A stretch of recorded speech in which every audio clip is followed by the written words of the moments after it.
Hello again, everyone. It's Vince Four from TradingWinds.com, and this is our update for October 16th, 2019. Let's take a quick look at today's markets. We did see a fairly quiet day once again, but a day that ended up slightly lower after an unexpected drop in retail sales. By the end of it, the Dow Jones Industrial Average finished lower by 22 points today. The S&P 500 was lower by just 6 points.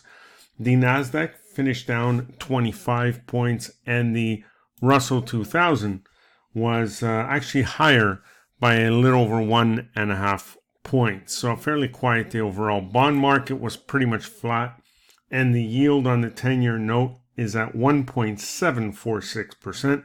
Crude oil finishing slightly higher, up 46 cents, or about 0.888%, while gold finished higher by a little over 10 points today on more weakness in the US dollar. There's the US dollar. Now, as we have been waiting for, after market close, a couple of big earnings reports. We'll start with IBM.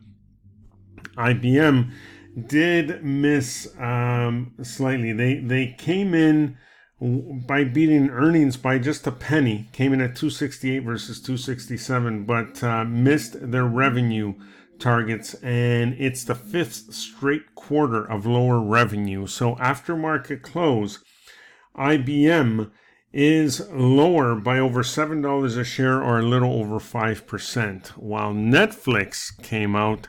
This was the biggie, and they beat their numbers handily, came in being with an earnings number of $1.47 compared to an expected number of $1.04. They also added 6.8 million new subscribers, which was a little better than expected.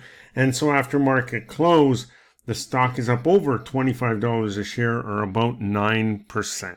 Okay, that's about it for now. Enjoy the rest of your day, and we'll see you on our next update.